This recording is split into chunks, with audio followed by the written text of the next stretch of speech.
right, continuing with our morning availabilities, we are now joined by Regan Smith, driver of the number 7 TaxSlayer.com Chevrolet in the NASCAR Nationwide Series. Last week's winner at Daytona, the current series points leader. Regan, talk a little bit about the win and the week and then coming into Phoenix this weekend. Yeah, it was certainly a really good week to be at the shop, to be at Junior Motorsports with our win on Saturday, and then of course the boss going out and winning on Sunday didn't hurt. It was a lot of happy people, a lot of smiling faces, and a lot of pumped up guys working in the shop on Monday there. So that was exciting to see. The win itself was, I didn't think we were gonna have a shot on the outside, and we got fortunate to catch the air just right at the right times, and once I was able to get back to the outside of Brad as we took the white flag, I just pinned him on the bottom for as long as I could, figuring that was our only chance, and keeping the 54 from being able to make any moves, and coming off of turn 4 when we were door to door, just as quick as I separated the air, that was really the only move I had, was to separate as quick as I could. And when you do that, sometimes it slows down that first car, or the car to the inside, and I was fortunate it slowed him down just enough to get us back to the flag and get there first. So it's anytime you win at Daytona, it's exciting, and I've worked since I was 4 years old to hopefully have an opportunity to win there, and to do it felt really special, whether it's the 300 or the 500, and then to have somebody that's a close friend of mine win the 500 on the next day just made the whole week more meaningful, and my boss too on top of that, but made the whole week more meaningful and special. All right, we'll go ahead and open for questions for Regan. Okay, let's start with Tom, and then we'll go. Okay, we'll go ahead, Michael, you go first, then we'll come to Tom. Regan, Michael Knight with the Arizona Republic. Obviously, there was a huge rain delay on the Cup race last weekend, and tomorrow's forecast looks very difficult. Could you just speak to the challenges of a driver's mindset if you don't race when your body clock is sort of adapted to? Does your energy level change? Is it hard to get your energy level back up? And especially if it goes late tomorrow night or even into Sunday. Yeah, I mean, it does change your energy level, definitely. It affects it. To say it doesn't would be a lie, but with that said, when it's situations like this where we know the rain's coming, we know it is going to rain, you can kind of prepare for that a little bit more. Like, I won't try to mentally get ready unless I see a radar tomorrow morning that looks like, okay, there's going to be a window at 4 or 5 o'clock, or we might actually get this thing off on time. Then I'll go into my normal routine. In my normal routine, I can usually start 4 to 5 hours before the race, just with what I eat, what I drink, how I hydrate, things that I do like that. So when you're aware of it and ready for it, it's a lot different than if just a pop-up shower hits and all of a sudden it dumps all day long. I think in the 500, they weren't anticipating any rain, and it hit nonstop all day long. And that, to me, is a little bit tougher situation. Now, with that said, that was also the 500, and that race, it doesn't matter if they raced it on Saturday, Sunday, Monday, Tuesday, Wednesday, you're still going to be jacked up and ready for it. In your experience, do drivers drive differently after a long rain delay? I think it all depends on the circumstances. If there's rain coming and you're racing to halfway, yes. And if you think that's a potential, absolutely. For whatever reason, last weekend it just was a perfect storm of all of a sudden they got out of that rain delay and just everybody was super aggressive. I think part of that was the factor that there may have been a little rain coming later on, but it was also the factor everybody realized how tough track position was going to be at Daytona last Sunday. And once the drivers realized that, then it kind of ramps it up a little bit. Like, okay, you're racing the whole race for 1 or 2 spots to put you in the right lane on a restart or the wrong lane potentially. So I think that was the difference last week, for example. Sometimes you tend to see if we have a long rain delay or if there's rain coming, we try to get to halfway and then things get crazy. It all depends, on the circumstances surrounding it, I'd say. All right, we'll come up front to Tom.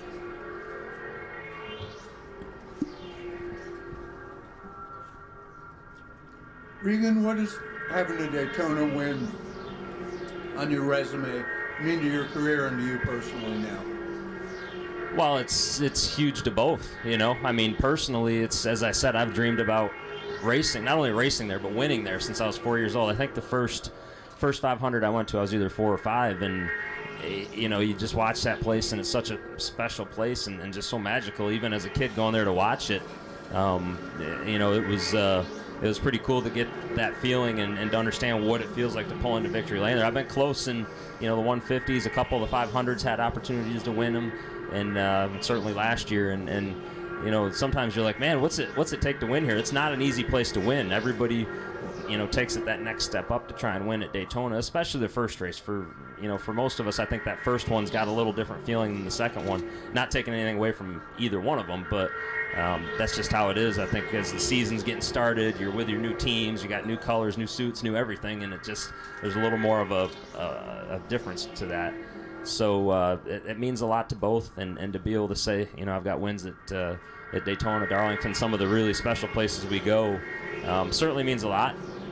With that said, I'd like to get one on a Sunday there, so I'm still working hard to get back to that point also. All right, let's go to Jerry. Go ahead.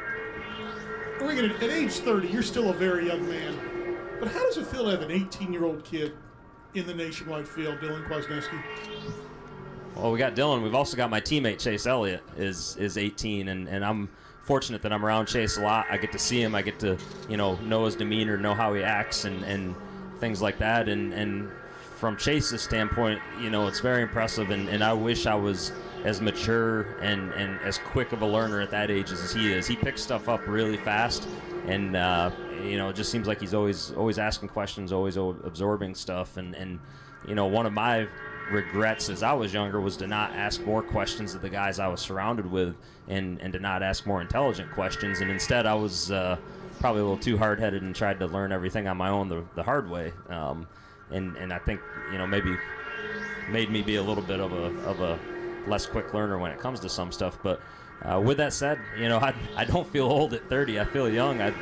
I feel like it was just 2 years ago I was doing my first race, in NASCAR, and I can still remember every moment of that day. And you look around the garage and you see some of the young faces coming up through, and I think it's very promising for our sport, and it shows how bright the future is and what's coming down the pipelines. But with that said, I'm working hard to still accomplish a lot of things in my career too, and I want to beat those guys just like I want to beat the veterans or the Cup guys. Okay. Brian Nelson, MRN Regan. With the limited, reduced number of tests that the Nationwide Series teams are getting this year, and I guess more open tests, how does that change your strategy going forward, over last year as far as testing? Well, testing, it's pretty simple. We really can't. We can go to the road courses. We can get maybe VIR, Kershaw, Road Atlanta, something like that to prepare for the road courses, which, in our series we have 3 of them. So it is an important part of what we do throughout the course of the year. It's a bigger percentage of our races than the Cup side. But outside of that, short of going to Nashville, I think Pikes Peak's maybe one of the only other places we can go. And for a nationwide team, Pikes Peak's almost too far since we're all on the East Coast. It's a great test facility, probably one of the best ones I've been to. But it's just far enough to where we can't logistically or financially make it make sense. So that leaves us with Nashville or short tracks. And, none of the short tracks that we can go to really are that close of a representation of any of them that we race at. And, Nashville, you can only go to Nashville so many times. So it's changed it a lot. With that said, I'm really happy with what we've done with the testing policy this year, because instead now we come to a lot of these tracks where we only got 1 set of tires last year. We get 2 sets. So today, for example, we've got 2 sets of tires, and we've totally adjusted our plan for how we start the weekend, how we practice. Normally, we'd be going into this first practice and basically saying, hey, we're going to go make 3 laps, get our heights right, and park it, and wait till the second practice when rubber's down. Well, now we're saying, let's go out and practice. Let's go run laps. Let's learn our car. Let's help put the rubber down instead of waiting for the rubber. And I think that was a wise move on NASCAR's part. And when you look at the financials of it, it actually probably saves the teams money from having to go testing over the course of the year. It saves us quite a bit of money in the long run. So more beneficial, do you think, to be testing on a race weekend or going into that race weekend at that track? Absolutely more beneficial. We won't have data on the cars. We're only going to be able to have data, I think, at 2 races this year, maybe, and don't quote me on this, I think Iowa and Kentucky are the 2 I've heard. But just having the opportunity to go out and make laps on the track that you're going to race on is definitely more beneficial. It was aggravating to all of us last year to see cars sitting in the garage when we could have been out there practicing, we could have been making laps and doing things. And our hands were tied at times. There were certain tracks where we did have those extra tires and we'd practice, but to know that we've got them at basically every track this year, except for the Daytonas, the Talladegas, where we don't need them, then it's a good move. All right, we'll go to David Caravello here in the middle. David Caravello, NASCAR.com. Regan, given how reticent your boss was to get on Twitter, are you surprised at how well he's taken to it over the past week? Not at all. He's when he gets his mindset to do something, it's pretty much all in, and he's going to be the best at it when he does it. So it's been fun for me to watch. We've had a lot of conversations and joked about it, outside of it, and man, he was stubborn about it for a long time. Oh, I don't want to do that. I'm not going to do that. And I think probably about this time last year he started paying more attention to it. I don't know for sure, but it seemed like he was kind of knew about it, and man, he's picking it up quick. His tweets are better than mine, and I've been doing it for 5 or 6 years now. So, not to mention he's got 500,000 followers. I mean, that's 500,000 in less than a week. I've been on it for 5 years, and I think I barely got 90,000, if that. So it's kind of embarrassing from that standpoint. All right. Any additional questions for Regan? Okay, let's go to Pat and then Dustin. Pat Cole, NASCAR.com. Regan, you were fourth here last time out, and you obviously have the momentum coming off the Daytona win. So just how do you feel going into this weekend? Well, I feel good. The momentum's a huge thing. As we all know, in this sport, momentum plays a big factor in what we do, and having it or not having it, if you don't have it, it can sometimes be tough to get. If you have it, it can be tough to do things wrong at times, and I think that was big for our team. We went through a lot of changes during the off season, and to go down there and instead of, we talked about going down there and winning, and we talked about being the best when we got there, but we were able to be. So that's a huge confidence booster, not just for me, but for the guys that are wrenching on those cars, for the guys that are, that are in the lounge working on setups and doing things like that. For Ryan on the pit box making the pit calls and things. It gets everybody's head in the right mind frame and can play a big factor in the whole season. Now, with that said, this is a whole different weekend starting this weekend, and we get to see the stuff that we worked on during the off season as a company more so this weekend than we will anywhere else. Here in Vegas, those to me are the 2 weekends where it really comes to the forefront, and you understand what you did good and what you got to work harder on, and you kind of see which areas need to fine tune. So this is a very important weekend in the season, and it pays 46 or 47 points just like last weekend did, and we want to get all 46 or 7 of them. All right, Dustin, and then we'll come to Rick.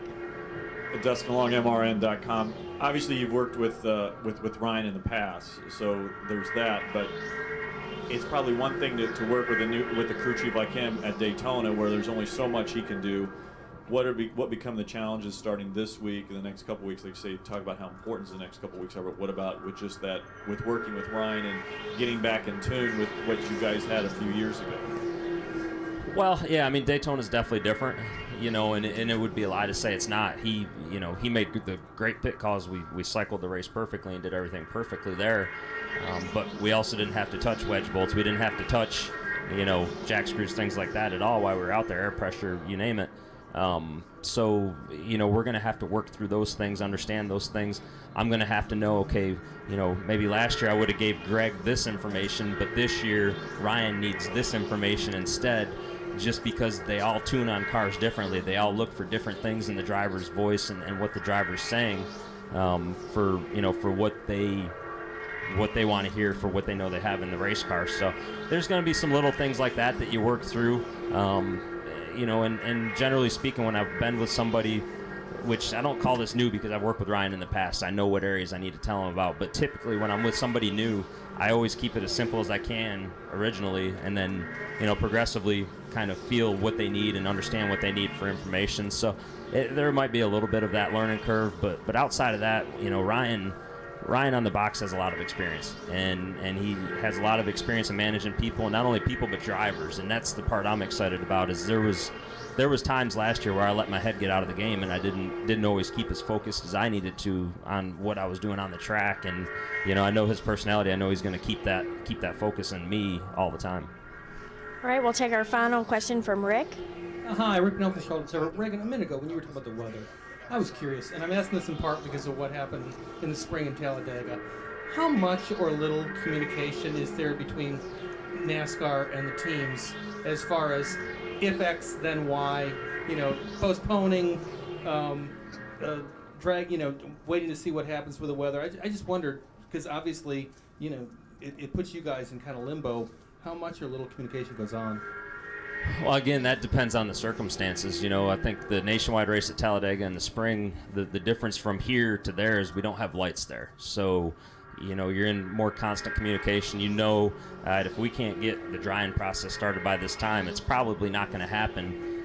The difference is here, if we can't get it started till 6, well, there's still lights. Now, I'm not saying that's the time where we cut it off or anything like that.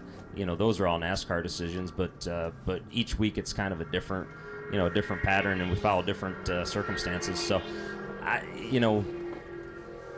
don't know what their plan is for tomorrow, and maybe you can help me better on this. But outside of that, we all know, generally speaking, when we sit in the hauler, okay, we're at Phoenix and it gets dark at this time, and we have lights and we can go till this time, or we're at Vegas and we don't have lights, which they do. I'm just using that as for instance. And if we don't get it dried by 4, we're not racing today. We know that before without them having to tell us that.